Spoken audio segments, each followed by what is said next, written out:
Avant que l'Olympe ne règne en maître, le ciel tremblait sous le poids des titans et des monstres. Et ce fut le feu de la rébellion qui changea le destin.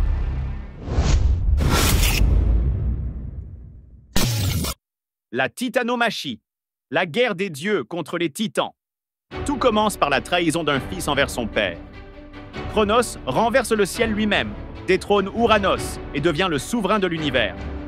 Mais le pouvoir a un prix. Une prophétie lui annonce qu'un de ses enfants le détrônera.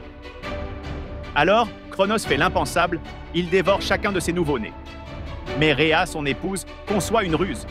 Elle sauve leur dernier fils, Zeus, et remet à Cronos une pierre emmaillotée. Des années plus tard, Zeus revient, force son père à recracher ses frères et déclenche la révolte. La guerre devient totale, 10 ans d'affrontement entre le mont Olympe et le mont Othrys.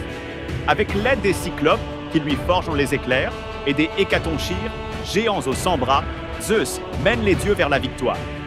Les titans sont vaincus et enfermés dans le Tartare. Ainsi naît l'ère olympienne. La gigantomachie, la vengeance de Gaïa. Fureur, sang et colosse, la bataille pour l'Olympe n'est pas terminée. Humiliée par la chute des titans et furieuse de l'emprisonnement de ses fils dans le Tartare, la déesse décide de se venger. De sa semence et du sang versé d'Ouranos, elle engendre une nouvelle race, les géants. Colossaux, enragés, nés pour détruire l'Olympe. Alcyone, Porphyrion, Éphialtès, Encelade, des êtres titanesques assoiffés de destruction. Leur but est unique, abattre Zeus et renverser l'Olympe. La bataille est grandiose et dévastatrice. Les géants attaquent le ciel avec des montagnes et des arbres en feu, faisant trembler le monde. Les dieux olympiens, bien que puissants, ne peuvent les vaincre seuls. Une alliance avec un héros mortel est nécessaire. Entre en scène Héraclès, le demi-dieu destiné à changer le cours de la guerre. Ensemble, dieux et hommes combattent côte à côte. Alcyone est vaincu par Héraclès, qui l'éloigne de sa terre natale, le privant de son immortalité.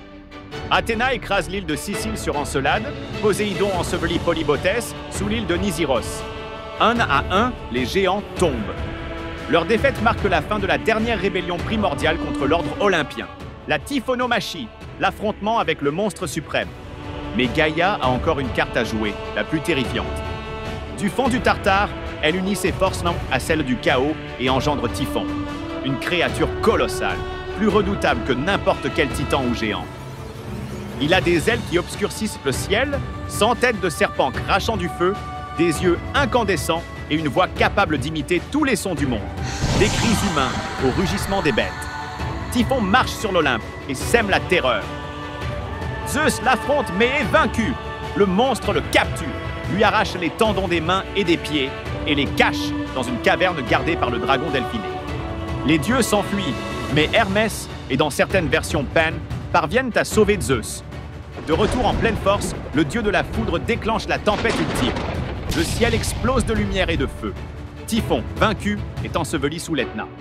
Et depuis ce jour, son souffle fait encore trembler la terre. Et pourtant, même après la chute de Typhon, d'autres menaces se profilaient à l'horizon. Mais ceci est une autre histoire.